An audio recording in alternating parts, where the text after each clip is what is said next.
성경 보겠습니다. 창세기 11장 1절입니다.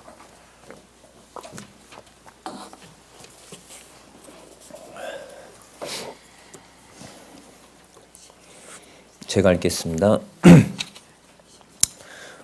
온 땅에 구음이 하나이요 언어가 하나이었더라. 이에 그들이 동방으로 옮기다가 시날 평지를 만나 거기 거하고 서로 말하되 벽돌을 만들어 견고히 굽자하고 이에 벽돌로 돌을 대신하여 역청으로 진흙을 대신하고 또 말하되 자 성과 대를 쌓아 대 꼭대기를 하늘에 닿게 하여 우리의 이름을 내고 온 지면에 흩어짐을 멸하자 하였더니 일단 4절까지 보도록 하겠습니다. 우리 교재는요 성경 강론 박용기 저 성경 강론 1권이고요. 도움을 좀 받으면서 시작을 해야 될 것 같아요. 11장 내용에 대한 안내를 좀 받도록 하죠. 몇 페이지를 보시냐 하면요. 93페이지에 보시면 9장 18절에서부터 11장까지 내용에 대한 내용이 나타나고 있습니다. 의미를 기록하고 있습니다. 9장 18절에서부터 11장까지 내용이 뭐냐 하면 언약의 성취입니다. 성경에서 가장 중요한 개념이기도 하죠. 그런데 이제 이게 4번으로 되어 있기 때문에 앞부분에 나와 있는 내용과 연관이 됩니다. 그것은 3번, 2번, 1번이 있다는 얘기니까요.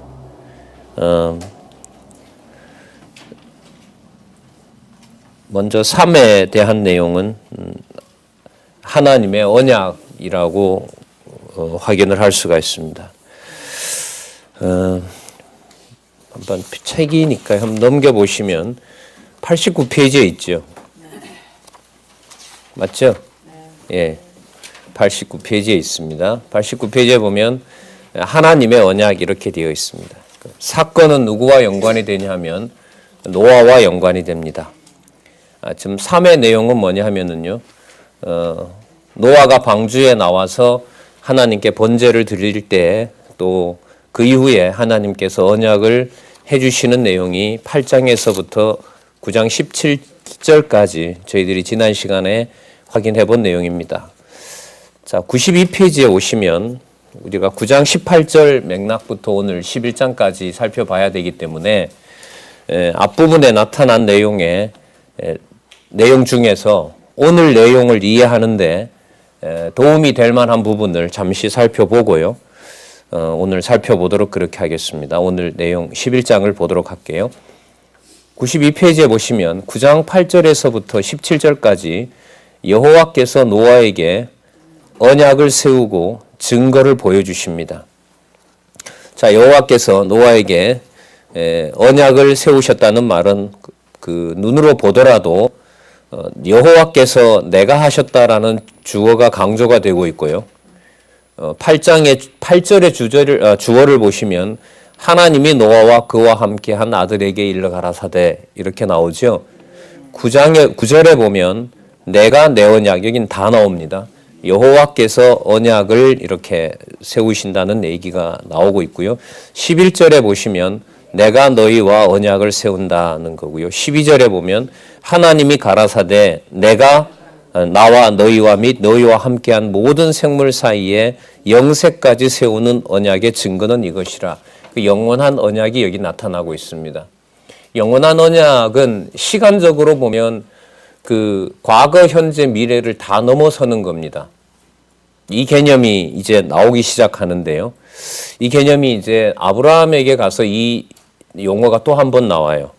어떤 개념으로 나오냐 하면요. 우리 먼저 주어 확인할게요. 13절에 내가 이렇게 나오죠.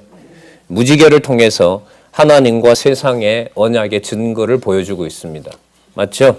13절에 보시면 14절에 또 내가 나오고요. 15절에 내가 나오고요. 16절에 보면 이제 정리를 이렇게 하세요. 무지개가 구름 사이에 있으리니 내가 보고 나 하나님과 땅에 무릇 혈기 있는 모든 생물 사이에 된 무슨 언약을 기억한다? 영원한 언약을 기억한다고 하시고요. 17절에 또 한 번 노아에게 이르시되 내가 나와 땅에 있는 모든 생물 사이에 세운 언약의 증거가 이것이라 하셨더라. 그러니까 여러분 9장 18절에서부터 17절 내용은 아담에게 했던 약속을 그대로 기억나게 하는 사건입니다. 달라진 것은 뭐가 있냐면 아담에게 허락했던 나라는 사라지고 없습니다. 왜요? 홍수로 다 심판을 한 땅입니다. 그 땅에서 여호와께서는 다시 한번 여호와의 언약을 노아와 더불어 창세기에 있었던 1장 28절보다가 더 방대한 양을 상세하게 이 첫 번째 피조물들은 다 망했지만은 영원한 언약이라는 말씀을 해주시고 있습니다. 이 개념은 이제 아까 말씀드린 것처럼요. 과거, 현재, 미래를 넘어서는 그런 개념으로 메시아와 연관된 개념입니다. 자, 세상과 세우는 언약이라고 아까 하셨죠. 그게 무지개거든요. 우리가 이걸 일반 은총이라고 일반적으로 얘기를 합니다. 이 세상 개념은 여러분들 나중에 언제 나오냐면 요한복음에 가면 여러분들 잘 아시는 구절이죠. 하나님께서 세상을 거기에 보면 세상이라는 개념이 요한복음에 대거로 쏟아집니다. 그래서 요한복음은 마태마가 누가와 달리 이 수신자가 유대인에게 한정되는 내용이 절대로 아닙니다. 그래서 헬라의 사상을 받았다 이렇게 비난을 하기도 하는 내용인데요. 그만큼 하나님께서 세상에 허락하셨던 언약을 성취하시는 내용을 실체적으로 그리스도의 본성을 통해서 하나님이 성육신하셨다는 사실을 증거함으로 예수는 메시아이시기 때문에 그분은 태초에 계셨던 창세전에 계셨던 누구다? 하나님이다.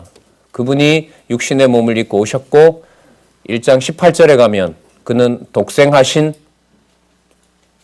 아들이라가 아니라 독생하신 하나님이다라는 너무나 놀라운 개념이 요한복음에 나타납니다.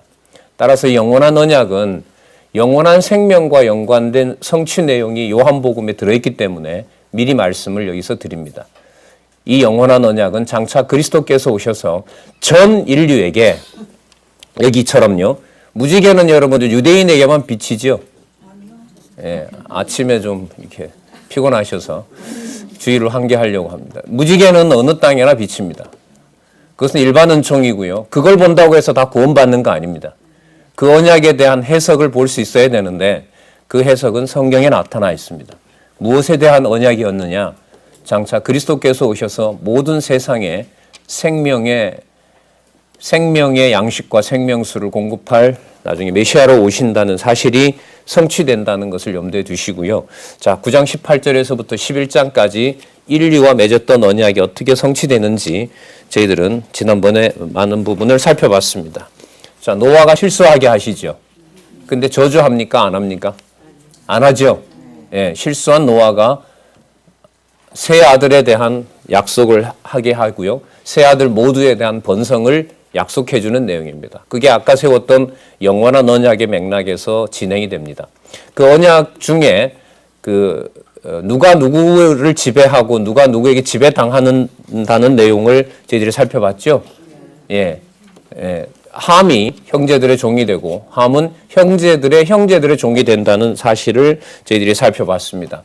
내용에 들어가서 보면 그런 함이 종되는 것이 아니라 번성한 걸로 보면 어떻게 됩니까? 강대한 나라를 세우게 된다는 것까지 확인했고요. 지난번에 확인했던 내용 중에 10장에 기억나시는 내용은 바로 뭐냐면 여호와께서 직접 이제는 자손 땅 통치 언약과 연관된 준비를 하셨다는 내용을 10장 5절에서 살펴봤습니다. 이들로부터 여러 나라 백성, 이들이라면 세 아들을 말합니다. 여러 나라 백성으로 나누어서 방언과 족속과 나라대로 이렇게 나오죠. 그죠? 방언, 언어죠. 종족은 그야말로 이제 그 혈통을 따라 나는 겁니다. 그러나 그 종족들을 종족과 종족을 모으게 되면 거기서 뭐가 생기냐면 나라가 생깁니다. 자, 그 다음에 여러분 어디에서 또 확인할 수 있냐 하면 어느 족속이냐 하면 함의 족속과 연관해서요. 아까 처음에는 여러분들 야벳 족속이에요. 그죠? 야벳 족속이 먼저 나왔고요. 그러니까 그 다음에 함의 족속이 나타납니다. 자, 그게 여러분들 21절에 보시면 20절이죠. 이들은 함의 자손이라 각기 족속과 방언과 지방과 나라대로였더라. 지방은 여러분 영토입니다. 족속은 혈통이고요. 방언은 언어고요. 그 다음에 그게 합쳐서 나라가 되는 겁니다. 그러니까 이 네 가지 내용은 통치 언약과 연관된 개념이고요. 또 자손 땅 통치가 모두 들어간 개념이 바로 뭐냐 하면 족속과 방언과 지방과 나라입니다. 그럼 이게 아담에게 했던 약속보다 더 뭐 하게 됐습니까? 구체적으로 이루어진 거죠. 맞죠? 자손이 구체화됐고요. 자손들의 관계가 누가 누구를 지배하는 관계로 되어 있습니다. 이게 바로 나라와 연관되는 거예요.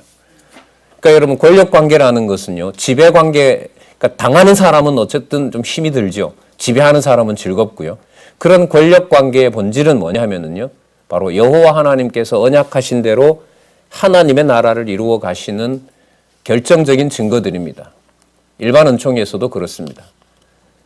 예를 들면 국가의 뭐 정의나 세계 정의를 생각해보고 고민해본 사람들에게 도대체 지배하는 자가 누구여야 되고 당하는 자가 누구여야 되느냐. 그 본질은 하나님께서 언약하신 통치 언약이 이루어지는 것을 정리하지 않으면 답이 나오질 않습니다. 이거는 모르겠습니다. 인생을 좀 사신 여러분들은 다 초월하셨는지 모르겠지만 무엇이 정의고 무엇이 공정한지를 고민하는 젊은 세대들에게는 결정적인 대답입니다. 여기서 하나님께서 첫 인류의 땅과 자손을 심판하신 다음에 두 번째 노아에게 아담에게 허락하셨던 언약하셨던 내용을 셈과 함과 야벳을 통하여 어느 민족이 누구를 지배하게 되는지를 하나님의 이름으로 약속해 주는 내용이 10장에 명시되고 있고 성취되고 있는 내용입니다. 그래서 제목이 뭐냐 하면 언약의 성취입니다. 아셨죠? 아담에게 언약하셨던 내용이 성취되는 내용입니다. 우리 방식대로 됐습니까? 안 됐습니까? 안 됐죠? 뭐하러 그렇게 모아놓고 만들어놓고 왜 다 멸해야 돼요? 아무리 하나님이 힘이 많다 하더라도 피조물인 우리 쪽에서 봤을 때 당하는 게 얼마나 번거로워요. 맞죠? 그때도 1000살 살게 했으면 지금도 1000살 살게 하시면 좋잖아요. 지긋지긋해요? 1000살 사시면 좋겠어요? 지금 그냥 갔으면 좋겠어요? 그때마다 다르죠. 행복하면 1000년 살았으면 좋겠고 지겹고 다 미우면 에라 지금도 갔으면 좋겠다 이런 마음 드는 거죠. 인위적이죠. 하나님 조절하십니다. 자, 여러분 그 가운데 함의 족속이 종이 된다고 했는데 함의 족속이 번성합니까? 축소됩니까? 이게 하나님께서 하시는 방법입니다. 이걸 여러분 주권성이라 그럽니다. 악인도 악한 날에 하나님이 쓰시기 위해서 그런다는 거죠. 그러니까 핵심은 어떤 현장에 무슨 사건에서 여호와 하나님의 언약하신 내용이 기억나고 하나님께서 창세전에 정하신 내용 따라 하나님 여호와가 존재하신다는 것이 성경의 계시의 기록 목적입니다. 이상이 하나도 없습니다. 내려갔다가 올라온 것도 상황이 좋아진 것이 아니라 여호와 하나님이 살아계신 걸 보여주고 깨닫게 하시는 거고요. 나빠진다고 해도 아무리 나빠지는 것은 여호와 이름이 사라져버리는 거죠. 그 모든 것을 여호와 하나님께서 섭리하신다는 우리는 5대 속성을 우리는 말하지는 않았지만 이미 이 사이에서 온몸으로 우리가 전신으로 저희들이 느끼고 있다고 생각을 합니다. 자, 마지막으로 31절에 보면 셈과 관련해서 나오죠. 그 족속과 방언과 지방과 나라대로였더라. 맞죠? 족속은 그야말로 시족이고요. 방언은 끼리 사용하는 의사소통의 도구고요. 지방은 영토를 말하고요. 그러니까 족속, 방언, 지방을 다 합하게 되면 이게 뭐가 돼요? 나라가 되는 겁니다. 자, 그렇게 정리하시고 세 번에 걸쳐서 나왔기 때문에 이것이 의미하는 바가 있어서 여러분들에게 말씀을 드렸고요. 자, 이제 11절로 넘어가면 11장으로 가시면 죄송합니다. 여러분 10장 32절 마지막 절을 또 볼게요. 노아 자손들을 이렇게 정리를 해요. 이들은 노아 자손의 족속들이요. 그 세계라 이렇게 나오죠. 여러분 이 세계가 그동안 강조했던 톨레도트라는 히브리어입니다. 그럼 뭔가 뒤에 또 나와요. 그러니까 뭔가 이루어졌고요. 이루어졌죠. 세 자손들의 관계를 통해서 생육하고 번성하시겠다고 해주시겠다고 했던 영원한 언약이 성취된 내용이 자손 언약과 더불어 여기 나타난 아까 족속과 방언과 지방과 나라. 자, 자손과 관련된 무슨 개념요? 족속 개념. 족속이 분명하게 그 형태를 이루어 살아가고 있다는 것을 무엇으로요? 방언으로. 방언은 언어입니다. 자, 그 다음에 거기서 살고 있는 땅, 지방요. 그 다음에 그렇게 이루어지는 뭐예요? 나라. 그래서 이 개념 네 가지는 창세기 1장 28절과 직접 관계가 된다, 안 된다? 직접 관련이 됩니다. 제가 이렇게 좀 강조하는 이유는요. 하나님께서 자기 백성들에게 은혜 언약을 수립한 것은 노아 홍수 이후다. 이런 거짓말을 해요.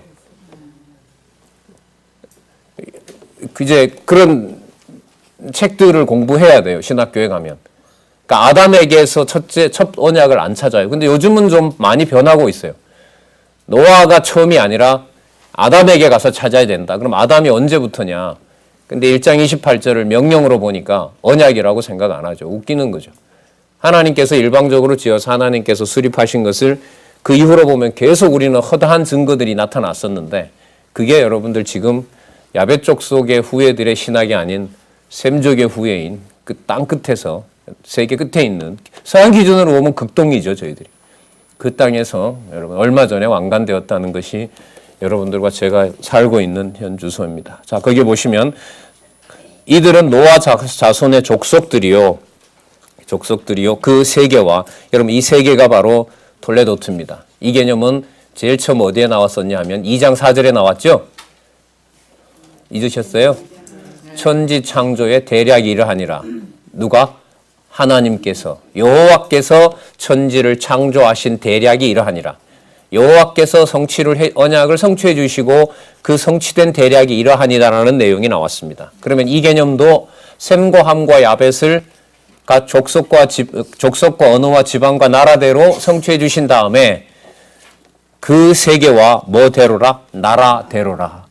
그러면 세계라는 말은 뭐냐면 자손 땅 통치 내용이 들어간 거고요. 그 결과가 뭐로 주어진 겁니까? 나라로 주어진 겁니다. 그래서 세계와 나라라는 개념을 노아에서 이해하면 여러분들은 세계에서 해결하지 못했던 대신학의 원리를 아담에서부터 노아까지 와서 흐름을 잡으신 겁니다. 여호와께서 수립하셨고 여호와의 방식대로 여호와께서 이루신 결과가 노아 홍수 후에 셈과 함과 야벳으로 분명히 성취된 증거를 여러분들이 보고 계십니다. 그 다음에 나오죠. 홍수 후에 이들에게서 홍수 후에라는 말을 다르게 여러분들 좀 이렇게 이해를 하면 세상을 겉보기에는 전부 심판해서 다 죽인 다음에 언약이 다 사라진 것처럼 보일 때에 이 말이 홍수 후에 이 말이에요. 이해도 되시죠? 이 말이. 홍수 후에 이들에게 그 다음 또 보세요. 땅의 열국 백성이 뭐 하였더라? 나뉘었더라. 그래서 11장으로 갑니다. 자, 어떻게 나뉘었는지 한번 볼게요. 그러면 인간들을 통해서 나누시지만 해 가시는 분은 누구일까요? 여호와이시죠. 자, 아까 읽었던 11장 1절을 아까 보면 온 땅에 구음이 하나요 언어가 하나였더라. 뭐 구음도 언어고 언어도 언어인데요. 좀 더 구분하면 이런 겁니다. 사용하는 언어가 같으니까요. 여러 가지 사용하는 사용하는 언어가 같으니까 사용하는 사람들의 문화적인 패턴이 전부 다 다를까요? 아니면 하나일까요? 하나죠. 맞죠? 우리는 책이라고 하지만 서양에서는 뭐라 그러죠? 북. 예, 그렇게 한단 말이죠. 그러나 이제 그 언어가 달라지게 되면서부터 거기서 이제 의미가 서로 달라지게 되는 겁니다. 그러니까 여기서 말씀드리는 건 뭐냐면 언어가 하나였다는 말은 뭐죠? 한 나라였다는 말이에요. 동일한 나라였다는 거죠. 누가 지배하고 있었다 그랬죠? 아까 네피림이 지배하고 있었다 그랬죠. 전하는 바에 의하면 성을 여러분들 건축하려면 사람들이 있어야 될 거 아니에요. 강한 자가 지배했겠죠. 강한 자가 셈족이 아니었다는 거죠. 함족이었다는 거죠. 자, 그리고 셈족 계열에 해당하는 사람들은 또 신할 땅까지 퍼지게 되고요. 신할 땅은 여러분 아시는 대로 지난번에 말씀드렸습니다만 느부갓네살이 자기 제국의 부활을 꿈꾸었던 바로 그곳입니다. 그러니까 이로부터 수천 년 후에 바벨론에 의해서 하나님의 성전 기물들이 여러분들 옮겨졌던 곳, 바로 그곳이 신할 땅이라고 생각하시면 의미 있는 장소로 우리가 한번 기억할 수 있습니다. 이들이 동방으로 옮기다가 어디에서요? 신할 평지에 이르게 되죠. 그래서 여러분들 신할 땅에 간 사람들하고요, 이쪽에 아까 얘기를 좀 선명하게 좀 더 말씀드리면 신할 땅으로 간 사람들하고요, 그러니까 지금 말하면 이라크 지역이죠. 그리고 지금으로 말하면 예루살렘 주위에 있었던 사람들하고요. 제국이 두 군데가 만들어져요. 아브라함 시대 때 보면. 그런데 이 두 제국이 우리로 말하면 세계대전이 일어나요. 아브라함 당시에. 그래서 롯이 잡혀가요. 이게 이제 역사적으로는 이렇게 연결이 된다 그래요. 뭐 이해하는데 도움은 되지만 성경을 봐나가는 데는 그렇게 도움은 안 됩니다. 도움이 결정적이다라고 할 수는 없습니다. 어쨌든 나중에 아브라함에게 가서 아브라함 당시에 우리로 말하면요, 우리 이념 대립이었을 때 자본주의 국가와 공산주의 국가가 전쟁을 대한민국에서 치렀잖아요. 북쪽은 사회주의가 밀고 있고 남쪽은 자본주의가 밀고 있고 그런 두 거대 세력이 한반도를 놓고 싸움으로 해서 참 재밌는 사건이죠. 여러분 유럽은요 조금 아는 척하고 가야 되겠네요. 1차, 2차 세계대전 이후에 서구의 신학자들과 학자들은 신이 죽었다. 유대인 600만 처형을 보고 유대인만 600만이니까 더 많이 죽었죠. 2차 세계대전 때 죽은 사람이 6천만이 넘습니다. 우리나라 인구보다 많아요. 한반도 인구보다. 1차 대전 때 한 3,300만 죽고요. 2차 대전 때 4천만인가요? 그러고 한국 전쟁 넣고 이렇게 되면요. 그러니까 1910년경부터 1945년 해방될 때까지 일본이 항복할 때까지 여러분들 유럽과 아시아에서 죽었던 인원이 여러분들 1억을 훨씬 넘습니다. 그걸 유럽인들이 보고 이게 신이 존재하는 거냐? 이게 나라냐? 예? 신이 존재하냐 이게? 그래서 유럽인들은 그 이후로부터 성경을 손에 놓는 일이 벌어지는 것이 여러분들 1차 세계대전입니다. 대한민국은 얼마나 복을 받았냐면요. 일제시대와 6.25 전쟁이 끝난 다음에 교회가 부흥합니다. 더 신앙을 찾게 됐고요. 더 하나님의 말씀을 공부하게 되었고요. 북에서 내려왔던 많은 피신해왔던 다는 아닙니다. 그 사이에 나쁜 짓 한 사람도 많아요. 인간적으로 보면 나쁜 짓 한 목회자들도 많습니다. 그러나 어쨌든 북한에서 내려온 많은 목회자들에 의해서 성경 교사들에 의해서 신학교가 서고 교회가 성장한 거죠. 그런 맥락에 저희들이 있는 겁니다. 자, 아브라함도 그래 이해하시면 돼요. 여기 세계와 구음이 하나였고 하나님께서 이제 바벨탑 사건으로 인류를 어떻게 합니까? 전부 흩어버리죠. 흩어버림으로 해서 셈과 함과 야벳에게 약속하셨던 것을 이제 구체적으로 이루어 가십니다. 저희들이 오늘 아브라함까지 갈 것 같은데요. 20장까지 다는 못하지만은 아브라함을 공부하실 때 노아와 연관된 언약이 전부 나오지 동떨어진 아브라함의 언약이 나오지 않는다는 걸 꼭 명심하시기 바랍니다. 그러면 내용상으로 확인을 하나씩 해가면서 우리가 그것은 확인을 할 수 있을 겁니다. 자, 그래서 여러분 2절에 보시면 100페이지에 2절에 보시면 이에 그들이 동방으로 옮기다가 신할 평대를 만나 거기서 거하고 자, 제목 한번 확인할게요. 여호와께서 단합하여 성과 대를 쌓는 인류를 뭐해요? 예, 기왕 여러분 나라를 만들려면 한 나라 만드는 게 좋아요? 흩어버리는 게 좋아요? 그죠? 우리 쪽에서 볼 때 어쨌든 모아놓으면 좋잖아요.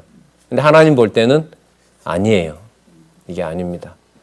왜냐하면 생육하고 번성하고 온 땅에 충만해야 된다는 약속이 있기 때문에 하나님은 여기서 흩어버립니다. 이 사람들은 얼마나 견고하게 굽는지 몰라요. 여러분 역청이라는 게 요즘 말하면 아스팔트입니다. 그러니까 폭격을 해도 안 무너지는 거죠. 이거는. 뜨거우면 뜨거울수록 접착력이 더 생겨버리잖아요. 그리고 날 추워지면 더 견고해지고 자, 하나님께서 흩어버리죠. 5절 볼게요. 여호와께서 인생들의 쌓은 성과 대를 보시려고 강림하시더니 여호와께서 가라사대 이 무리가 한 족속이요 언어도 하나이므로 이런 건 단일된 국가가 맞잖아요. 근데 하나님이 이걸 허락하지 않는 거예요. 여기서 많은 부분이 정리되죠. 하나님이 왜 모아질 것 같고 클 것 같으면 다 흩어버릴까? 우리 생각은 흩어버리는 게 나쁘다고 생각하잖아요. 근데 하나님은 흩어버리는 것이 뭐 한 거죠? 최선인 거죠. 그러니까 문제는 무엇이 좋고 나쁘고가 아니라 그 일어난 사건에서 누구의 존재를 기억하는 거죠? 기억나게 하는 거예요. 여호와께서 살아계신 증거를 알게 하는 겁니다. 이 낙이 이 고리가 끊어지게 되면 진짜 사망이 음침한 골짜기로 가는 거죠. 편안해서 음침한 골짜기로, 편안한 상태이기 때문에 하나님의 존재가 잊혀질 수도 있고요. 너무 혹독해버려도 여호와에 대한 존재를 기억할 수가 없는 거죠. 그래서 다윗의 기도 여러분 솔로몬의 기도죠. 솔로몬의 기도 중에 그런 게 있죠. 너무 부하게도 말고 가난하게도 말고. 모세의 기도입니까? 하여튼 자, 솔로몬의 기도인가 그랬을 겁니다. 자, 17절에 보시면은요. 6절에 보시면요. 이같이 시작하였으니 이후로는 그 경영하는 일을 금지할 수 없으리라. 자, 우리가 내려가서, 우리라는 말은 여러분들 하나님의 능력을 말합니다. 그러니까 능력이 많으신 하나님의 그 속성을 증가하는 개념이라고 보시면 돼요. 신이 세 명이 있다 이게 아니라요. 물론 여러분 성부, 성자, 성령 하나님이라는 영원하신 하나님에 대한 것도 생각할 수 있지만요. 그까지 갈 필요는 없고요. 자, 우리가 우리의 형상대로 사람을 만들고 똑같은 말입니다. 하나님의 모든 능력을 모아서 하나님의 창세전 언약하신 것을 이루실 때 등장하는 우리말 번역어가 뭐냐면 우리가입니다. 우리가. 이게 복수형이기 때문에 이렇게 된 거죠. 복수형의 의미는 뭐냐 하면 하나님의 능력입니다. 자, 우리가 내려가서 거기서 그들의 언어를 혼잡게 하여 그들로 서로 알아듣지 못하게 하자 하시고 여호와께서 거기서 그들을 온 지면에 흩으신 고로 그들이 성 쌓기를 그쳤더라. 그러므로 그 이름을 바벨이라 하니 뜻은 여호와께서 거기서 온 땅의 언어를 어떻게 하셨다? 혼잡케 하셨습니다. 그래서 여호와께서 거기서 그들을 온 지면에 어때요? 흩으셨더라. 셈과 함과 야벳 족속의 아까 그 내용들 계보들이 쭉 나왔잖아요. 한 곳에 모여 살 수가 없죠. 자기네들은 이제 탑 쌓아놓고 거기서 이제 위아래 지배하려고 했었는데 하나님은 그 방법이 아니었어요. 뭐 하는 방법이었어요? 흩어버리는 방법이었습니다. 여러분 103페이지에 보시면 10장에서부터 32장까지 내용에 대한 정리가 되어 있죠. 예, 어떻게 되어 있어요? 여호와의 언약대로 번창한 셈의 아들들의 계보 내용이 나타나죠. 자, 어느 족속 이름이 나와요? 셈이죠. 셈과 함과 야벳으로 정리가 된 다음에 아까 세계와 나라가 이러하니다라고 했잖아요. 그 다음에 1장 10절부터는 누구에게 초점을 맞추어요? 셈에게 초점을 맞춥니다. 여기서부터 시작되는 거예요. 그래서 아브라함 사건은요. 12장부터가 아닙니다. 11장 10절부터입니다. 그러면 내용으로 보면 언약 자손의 보호라는 개념, 이 단락 속에 11장 10절부터 32절은 다음 12장에 등장하는 아브라함을 연결시켜주는 중요한 고리가 되는 것이 11장 10절에서부터 32절입니다. 아브라함 사건 전체를 여기서 예언해주고 있어요. 그래서요, 또 한번 확인하면요. 11장 10절에 보면 무슨 말씀이 있어요? 셈의 후에는 이러하니라 이렇게 나오죠. 후에라는 말이 또한 톨레도트입니다. 계속 나오죠? 이젠 아시겠죠? 왜 나온다고요? 언약하신 것을 확인해주고 다음 내용에 또 이루시기 때문에 언약 성취를 담고 있는 말이 뭐다? 그래, 한번 따라 하세요. 톨레도트.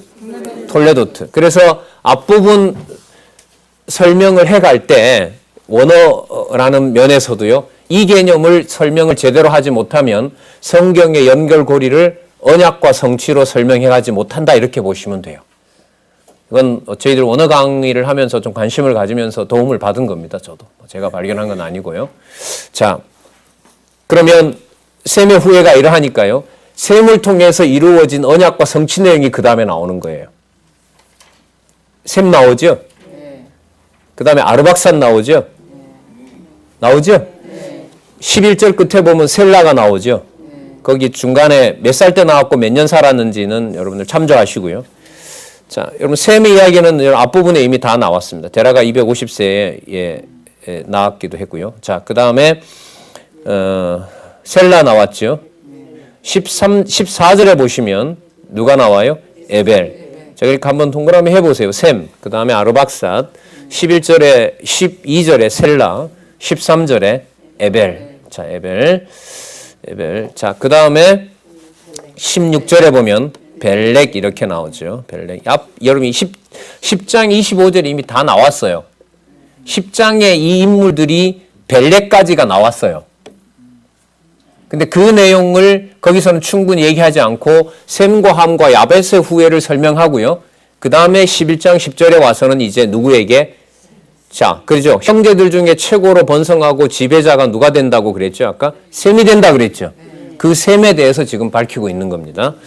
자, 벨렉이 나왔습니다. 벨렉이 나왔고요. 18절에 보면 루라고 나왔습니다. 맞죠? 예, 루, 자, 표시하시고요. 20절에 보면 스룩이 나옵니다. 자, 스룩이 나오고요. 그 다음에 나홀이 나옵니다. 22절에. 나홀. 찾으셨어요? 그 다음에 24절에 누가 나와요? 데라가 나오죠. 데라는 이제 아시겠죠? 누구의 아버지? 네, 아브라함의 아버지. 아직은 뭐 개명하기 전이니까요. 아브라함의 아버지 데라. 자, 데라는 셋을 낳습니다. 26절에 70세에 아브라함과 나홀과 하란을 낳습니다. 자, 27절부터는 보겠습니다. 데라의 후예는 이러하니라. 데라는 아브라함과 나홀과 하란을 낳았고, 하란은 여러분들 이름이면서도 지명이 됩니다. 이런 경우는 많습니다. 이스라엘 역사에서 나라 이름과 또 지명은 함께 가는 경우가 참 많습니다. 그 다음에 몇 절이죠?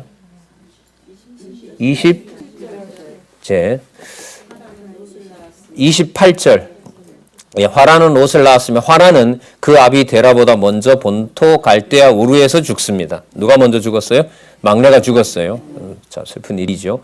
다 하나님 하시는 일입니다. 29절. 아브라함과 나홀이 장가를 들었는데요. 아브라함의 이름은 뭐예요? 사레. 나중에 사라가 되지만은요. 예. 이름 뜻은 비슷해요. 여기도 이제 왕비 여자 지배자 이런 말인데요. 나중에 되면 고귀한 자들의 어머니 이런 말로 이제 사라를 바꾸죠. 자, 나홀의 아내 이름은 밀가니 화란의 딸이요. 이게 뭐가 돼요, 이게? 진료죠. 진료죠. 죽은 동생의 딸을 그 삼촌이 취한 거니까요. 이런 거 뭐 근친 상간이라고 그러죠. 고대에는 이런 게 많았습니다. 그리고 아브라함도 여러분 본토에 가서 그 이삭의 아내 리브가죠. 리브가 구할 때도 화란 여기에 가서 데려오는 좀 하나님께서 해가시는 일입니다. 육적인 일이죠. 그 혈통 관계에서 여호와의 언약을 기억하게 하시도록 그 혈통을 유지하도록 하면서 하나님 여호와를 기억하게 하시는 고대의 섭리입니다. 화란은 밀가의 아비요 또 이스가의 아비더라. 이스가에 대한 얘기는 나오지 않고 근데 30절이 재밌습니다. 여러분 이게 셈의 후예는 이러하니라고 시작됐으면 셈의 후예들을 기왕 나중에 아브라함을 통해서 생육하고 번성하게 하면 그 아내인 사라는 애를 잘 낳아야 돼요? 못 낳아야 돼요? 그죠? 그러니까 여기 보세요. 12장부터 시작하는 아브라함 사건이 여기 나온다는 얘기예요. 오늘부로요. 11장 10절에서부터 32절이 12장으로 넘어가는 고리라는 것을 꼭 염두에 두시고 이제까지 여러분들하고 시작하면서 좀 지난 시간을 좀 과하게 반복도 하는데요. 일주일 만에 뵙기는 하지만은 연결고리 때문에 그렇습니다. 그러니까 수평으로 보면 이렇게 언약하셨고 성취하셨고 또 언약하신 내용이 성취되고 나는 걸로 쭉 흘러가요. 수천 가지 사건이 창세기에서부터 계시록까지. 그걸 묻게 되면 어디로 가냐면 위로 올라가게 돼요. 이른바 여호와 계시로 올라가는 거죠. 수평은 끝까지 가도 언약 성취가 반복이 되고요. 그리고 반복되면서 누구의 존재가 확증될까요? 여호와 하나님의 존재가 확증되죠. 그래서 개론은 어느 정도 틀만 갖고 계시고 성경을 그대로 읽으시면 돼요. 모르는 단어 나오면 어쩔 수 없죠. 강론집 이제 사전 역할을 하니까요. 강론집에서 보시면 되고요. 의미분석 성경 개론은 성경 본문의 기초를 두고 있다는 사실을 막연하게 생각할 것이 아니라 반드시 확인 또 확인을 끊임없이 해가실 수 있도록 강론집은 안내를 하고 있습니다. 페이지가 붙어 있는 이유가 내용도 떨어지지 않는다. 떨어지면 안 된다는 겁니다. 지금 이제까지 오면서 아까도 말씀드렸지만 노아 사건을 얘기하면서 아담 얘기를 안 하면 돼요, 안 돼요? 안 되죠. 안 되는 거죠. 어느 사건 하나 삐져나간 사건이 없어요. 우리 기준으로 볼 때는 이해가 안 되는 부분이 있는 정도가 아니죠. 하나도 이해가 안 되는 거예요. 여러분 어떤 건 이해가 되고 어떤 건 이해가 안 돼요. 여러분 사라가 이 아기를 못 낳는 게 이 맥락에서 이해가 되세요? 우리 기준으로 보면 안 되죠. 지난번에 셈과 함과 야벳 가운데 셈이 번성한 됐는데 다른 종족이 번성하는 건 이해가 되세요? 그것도 안 돼요. 이런 걸 여러분들 뭐라고 하냐면 모순이라 그래요. 모순은 진리로 수용할 수가 없어요. 창세기 내용 여러분들 주일날 참 기가 막힌 연구반의 그 내용이 나오던데요. 여러분들은 다 하셨으리라고 제가 확신을 합니다만 착각인지는 모르겠지만 다윗 왕조의 보호와 계승 바로 밑에 뭐가 나오죠? 왕조의 타락과 비극 맞죠? 창세기 3장에서부터 11장까지 언약 자손의 보호 밑에 뭐가 나옵니까? 아담의 범죄와 심판 맞죠? 아담의 심판과 보호 나오죠? 그거 다 기억하셨죠?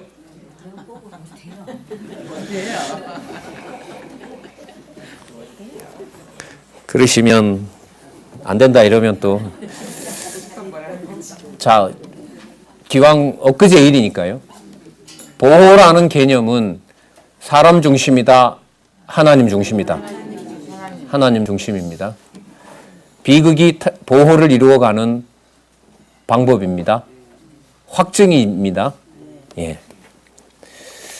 자, 그래서 그때 막 보호 나온다 하고 탄성이 나올 줄 알았는데 영상을 보니까 하나도 안 나오더라.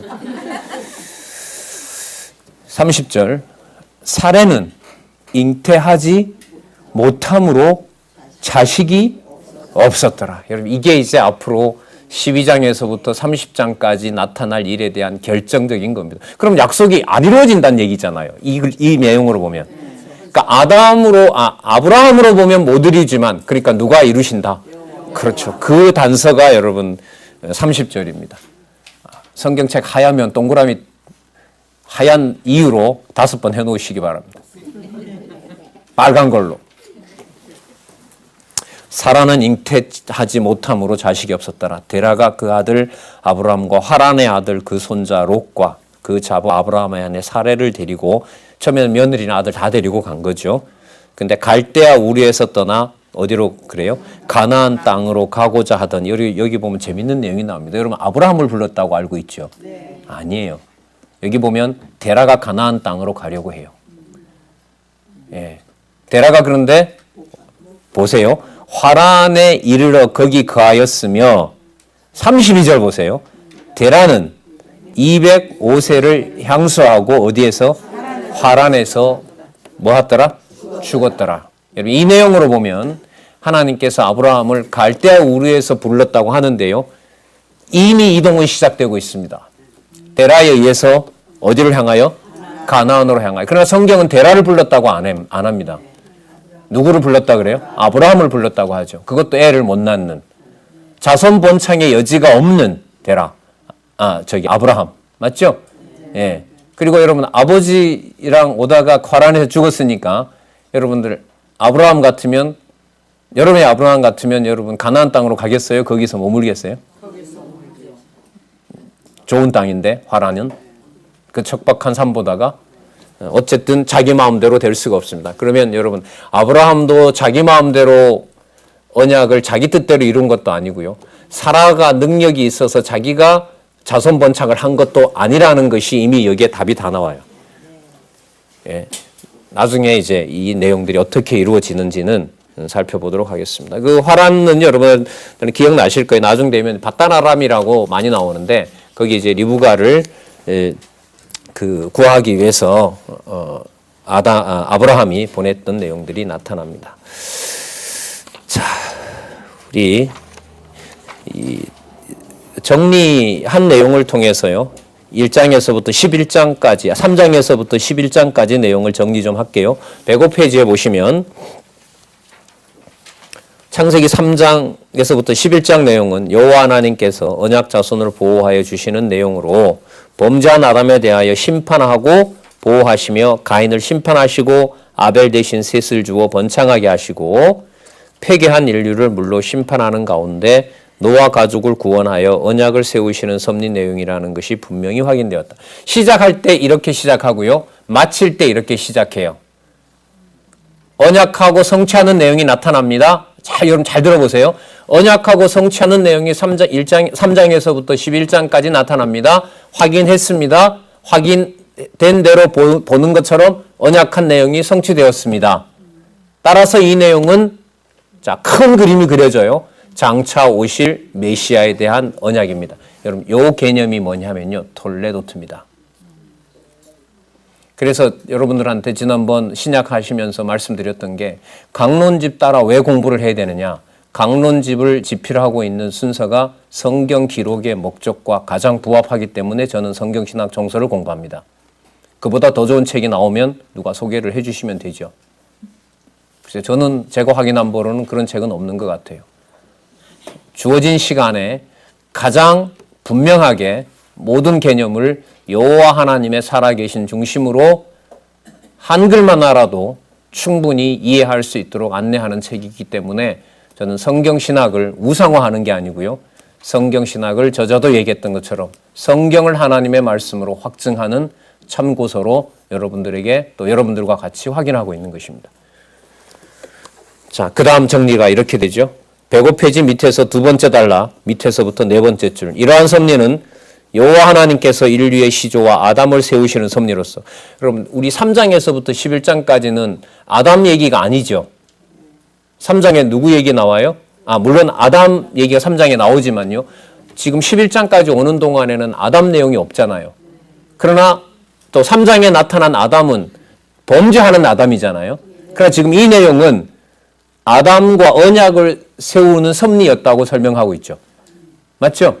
그러니까 아담이 범죄한 이후부터 노아의 아들 중에서 셈의 후손을 밝혀주는 이 모든 과정들이 창세기 1장 28절에 아담에게 세우셨던 언약과 직결된다는 것을 여기서 밝혀주고 있습니다. 그럼 그렇게 해야 창세기에서부터 에스더가 섭리를 통한 뭐가 돼요? 누구에 대한? 메시아에 대한, 그리스도에 대한 언약이 되기 때문에 그렇습니다. 이는 둘째 아담 예수 그리스도의 씨로 거듭난 언약 자손은 절대로 아주 멸하지 아니하고 보호하여 주실 것을 언약하는 이렇게 돼야 될 것 같아요. 오타입니다. 예표로서의 모형과 그림자적 계시 섭리이다. 예표로서의 모형과 그림자. 여기서 여러분 중요한 개념이죠. 계시 섭리. 이건 여러분 이 성경신학에서 독창적인 개념이 있는데요. 성경을 기초로 한 그 중에 하나가 여러분 계시 섭리입니다. 계시라는 말은 누구를 계시하는 거죠? 여호와를 계시하십니다. 어떤 방법으로? 언약과 성취로. 그걸 누가 이끌어 가세요? 아담과 노아가 이끌어 갑니까? 아니죠. 그래서 그 말이 바로 뭐냐면 섭리라는 말이에요. 섭리라는 말은 정해진 대로 운명처럼 뭐가 됐다 이 말이 아니에요. 섭리는 그때 그 자리에 일어난 모든 일들이 여호와 하나님이 정하신 일이 이루어졌으므로 누가 살아계신다. 여호와가 살아계신다는 말이 여러분 섭리를 통한 언약 그럴 때 섭리입니다. 섭리입니다. 이건 강력한 의미입니다. 중국의 이 개념을 소개했더니 중국은 한자이긴 하지만 이런 개념이 실제 존재하지 않는다고 그래요. 그럼 저희들 입장에서는 이제부터는 써라. 가장 가까운 개념이 있다면 몰라도. 예.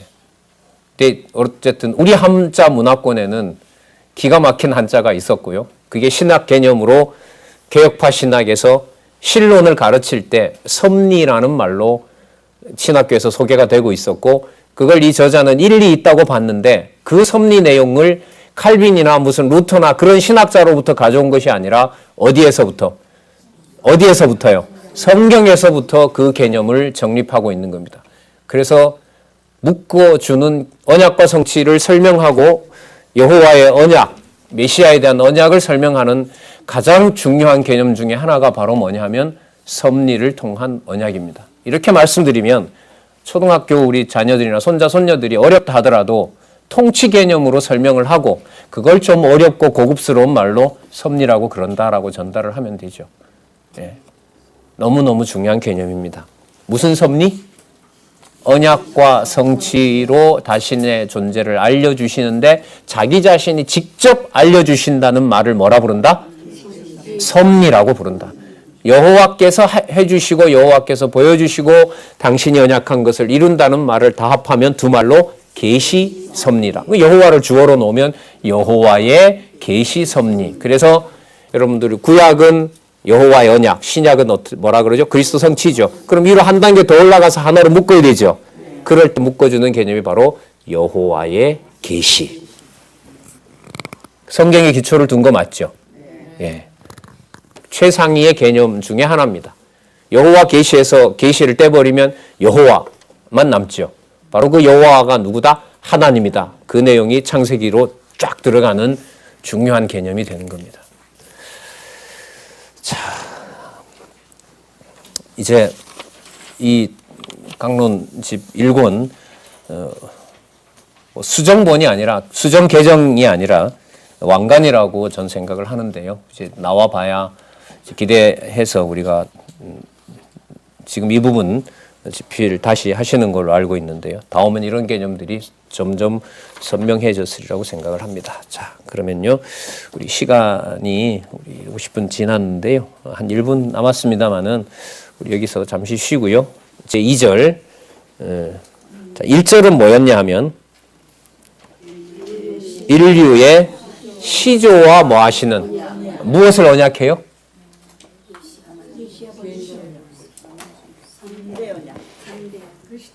무엇을 언약하냐고요?